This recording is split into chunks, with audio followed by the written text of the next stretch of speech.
नमस्कार साथियों। अभी हाल ही में उपचुनाव संपन्न हुए हैं, जिसमें पृथ्वीपुर विधानसभा का भी उपचुनाव संपन्न हुआ है और भारतीय जनता पार्टी की वहाँ जीत हुई है और कांग्रेस की हार हुई है। मैं कहना चाहता हूँ कैसे भारतीय जनता पार्टी की जीत हुई और कैसे कांग्रेस की हार हुई, ये मुझे बताने की आवश्यकता नहीं है।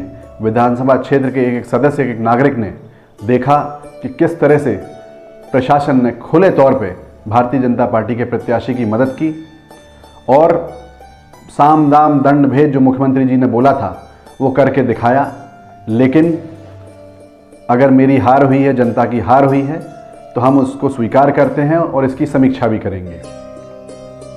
दोस्तों, माननीय मुख्यमंत्री जी ने 10 से 11 दौरे हमारे पृथ्वीपुर विधानसभा के इस उपचुनाव के दौरान किए।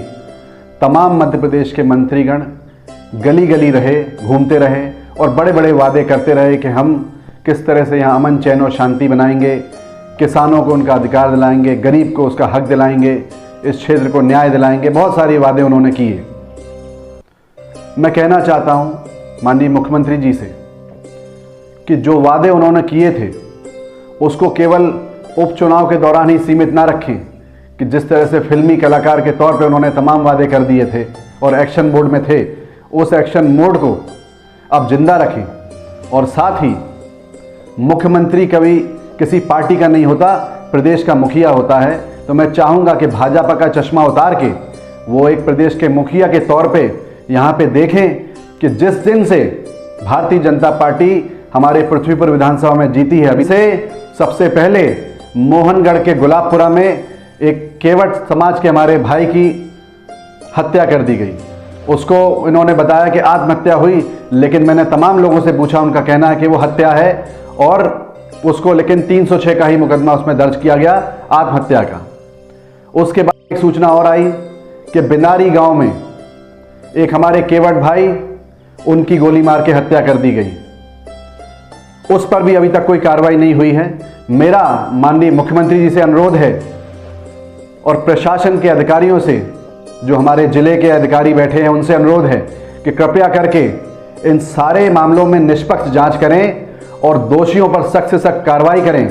और अभी तो एक हफ्ता ही हुआ है और जिस तरह से भ्रष्टाचार बढ़ता जा रहा हमारे क्षेत्र में, उसको केवल एक ही तरह से ना देखें, ईमानदारी से देखें और न्याय करें। और गरीब जनता पर जो अत्याचार हो रहा है, हमारे किसान भाइयों का भी अभी टीकमगढ़ से जानकारी आई कि खाद के लिए उनके साथ मारपीट कर दी गई कल, कुर्राई के हमारे एक निवासी के साथ, उसका वीडियो भी वायरल हुआ है।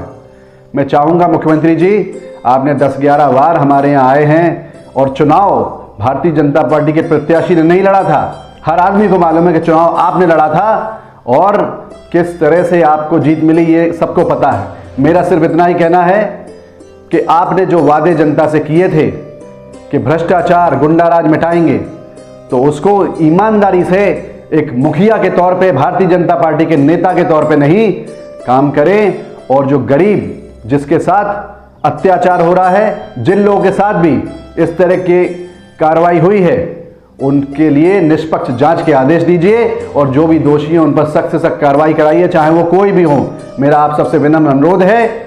और जनता की लड़ाई, हम सब लोग, जो भी अत्याचार जनता पे होगा, हमारे गरीब लोगों पे अत्याचार होगा, हमारे क्षेत्र की जनता का बेटा नितेंद्र सिंह राठौर और कांग्रेस का एक एक कार्यकर्ता इस आवाज को उठाता रहेगा और जनता की लड़ाई लड़ता रहेगा। धन्यवाद।